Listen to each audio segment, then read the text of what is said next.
ಬಹಳ ಒಂದು ಉತ್ತಮವಾದ ಮಾನವೀಯತೆಯನ್ನ ಇಟ್ಕೊಂಡಿರುವಂತ ವ್ಯಕ್ತಿತ್ವ ಇತ್ತು. ಇವತ್ತು ಅವ್ರು ನಮ್ಮ ಮಧ್ಯದಲ್ಲಿ ಇಲ್ಲ.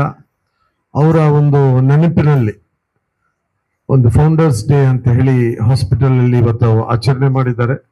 ನಮ್ಮನ್ನು ಅತಿಥಿಗಳಾಗಿ ಆಹ್ವಾನಿಸಿದ್ದಾರೆ. ನಾವು ಕೂಡ ಈ ಕಾರ್ಯಕ್ರಮದಲ್ಲಿ ಬಹಳ ಸಂತೋಷದಿಂದ ಭಾಗವಹಿಸಿದ್ದೀವಿ. ಖಂಡಿತವಾಗಿ ನನಗೆ ಬಹಳ ಹತ್ರದಲ್ಲಿ ಪರಿಚಯ ಇರುವಂತವರು, ಸ್ನೇಹಿತರಾಗಿ, ಒಬ್ಬರು ಡಾಕ್ಟರ್ ಆಗಿ ಹಾಗೂ ಒಬ್ಬ ಸಮಾಜ ಸೇವಕನಾಗಿ ಬಹಳಷ್ಟು ಉತ್ತಮವಾದಂತ ಕೆಲಸ ಮಾಡಿದ್ದಾರೆ. ಹಾಸ್ಪಿಟಲ್ ಕೂಡ ಸಾಮಾನ್ಯ ಜನಕ್ಕೆ ಕೈ ಎತ್ತು ಹಾಗೆ ಇತ್ತು, ಎಲ್ರಿಗೂ ಸಹಾಯ ಆಗುವಂತ ರೀತಿಯಲ್ಲಿ ಆಸ್ಪತ್ರೆಯನ್ನ ಮಾಡಿದ್ರು. ಹಾಗೆ ನಮ್ಮೆಲ್ಲ ಟ್ರಾಫಿಕ್ ಐಲ್ಯಾಂಡ್ಸ್ ನೀವೆಲ್ಲಿ ನೋಡಿದ್ರು ಹೊಸಮ್ಯಾಟ್ ಅಂತ ಹೆಸರು ನೋಡ್ತಾ ಇದ್ರಿ.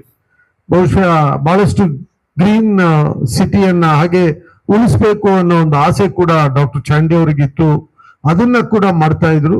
ಜೊತೆಯಲ್ಲೇ ಬಹಳಷ್ಟು ಉಚಿತವಾಗಿ ಪೇಷಂಟ್ಸ್ಗೆ ಸೇವೆ ಸಲ್ಲಿಸುವಂತ ಕಾರ್ಯಕ್ರಮ ಕೂಡ ಮಾಡಿದ್ದಾರೆ. ಅವತ್ತೊಂದು ಫೋನ್ ಮಾಡಿ ಹೇಳಿದ್ರೆ ಸಾಕು, ಆಗಲ್ಲ ಬಡವರು ಅಂತ ಹೇಳಿದ್ರೆ ತಕ್ಷಣ ಅದಕ್ಕೆ ಏನಾದ್ರೂ ಒಂದು ಮಾಡಿ ಅವರಿಗೆ ಸಹಾಯ ಮಾಡುವಂತ ಕಾರ್ಯಕ್ರಮ ಮಾಡ್ತಾ ಇದ್ರು. ನಮ್ಮ ಡಾಕ್ಟರ್ ಅಜಿತ್ ಕೂಡ ಆಗ್ಲಿಂದ ಇವತ್ತುವರೆಗೂ ಅವ್ರ ಜೊತೆಯಲ್ಲಿ ಕೆಲಸ ಮಾಡ್ಕೊಂಡು ಬಂದಿದ್ದಾರೆ. ಡಾಕ್ಟರ್ ಅಜಿತ್, ಚಾಂಡಿ ಇವರೆಲ್ಲ ಈ ಆಸ್ಪತ್ರೆಯಲ್ಲಿ ಬಹಳಷ್ಟು ಉತ್ತಮವಾದಂತ ಸೇವೆಯನ್ನ ಸಲ್ಲಿಸಿದ್ದಾರೆ. ಈಗ ಅವರ ಮಕ್ಕಳು ಬಂದಿದ್ದಾರೆ ಮುಂದೆ, ಅವರು ಕೂಡ ಅದೇ ರೀತಿಯಲ್ಲಿ ಕೆಲಸ ಮಾಡ್ತೀವಿ ಅನ್ನೋ ಒಂದು ಹಾದಿಯನ್ನ ತೋರಿಸ್ತಾ ಇದ್ದಾರೆ. ಈಗಾಗಲೇ ನಾವು ನೋಡಿದ್ವಿ ಅವರ CSR ಪ್ರೋಗ್ರಾಮ್. ಒಂದು 9 ಜನ ಮಕ್ಕಳಿಗೆ ಉಚಿತವಾಗಿ, ಅಂದ್ರೆ ಅವರ ಹುಟ್ಟುವಾಗಲೇ ಆಗಿರುವಂತಹ ಒಂದು ಇದಕ್ಕೆ ಯಾವ ರೀತಿಯಲ್ಲಿ ಸ್ಪಂದಿಸಿದ್ದಾರೆ ಅನ್ನೋದನ್ನ ನಾವು ಕೂಡ ನೋಡ್ಬೇಕಾಗಿದೆ.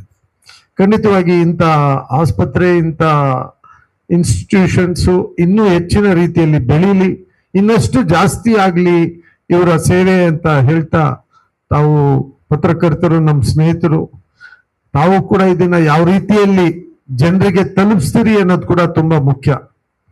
ಸೇವೆ ಎಲ್ಲಿ ಸಿಗುತ್ತೆ ಎಲ್ಲಿ ಸಿಗಲ್ಲ ಅನ್ನೋದು ಕೂಡ ಜನಕ್ಕೆ ಗೊತ್ತಾಗೋದು ಕೂಡ ಬಹಳ ಮುಖ್ಯವಾಗಿದೆ.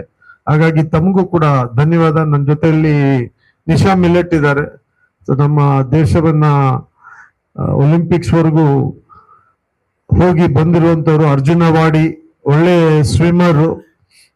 ಸೊ ಅವರು ಕೂಡ ಬಂದಿದ್ದಾರೆ, ಅವರ ಎಕ್ಸ್ಪೀರಿಯನ್ಸ್ ಕೂಡ ಹೇಳಿದ್ರು. ಸೊ ಬೇಸಿಕಲಿ ಆಪರೇಷನ್ ಇಲ್ದೇನೆ ಗುಣಪಡಿಸುವಂತ ಒಂದು ಪ್ರಯೋಗ ಯಾವತ್ತೂ ಡಾಕ್ಟರ್ ಚಾಂಡಿ ಮಾಡ್ತಾ ಇದ್ರು. ಸೊ ಕಮರ್ಷಿಯಲ್ ಇರ್ಲಿಲ್ಲ ಅನ್ನೋದು ಬಹಳ ಅದರಿಂದ ಗೊತ್ತಾಗ್ತದೆ ನಮ್ಗೆ. ಯಾಕಂದ್ರೆ ಇಮಿಡಿಯೇಟ್ ಡಾಕ್ಟರ್ ಏನಾದ್ರು ಕೆಲವರು ಸಿಕ್ಕಿದ ತಕ್ಷಣ ಆಪರೇಷನ್ ಮಾಡ್ಬೇಡ, ನೀವು ಸರ್ಜರಿ ಮಾಡೋಣ ಅಂತ ಹೇಳ್ತಾರೆ. ಇವ್ರು ಸರ್ಜರಿ ಇಲ್ದೇನೆ ವಾಸಿ ಪಡಿಸುವಂತದ್ದು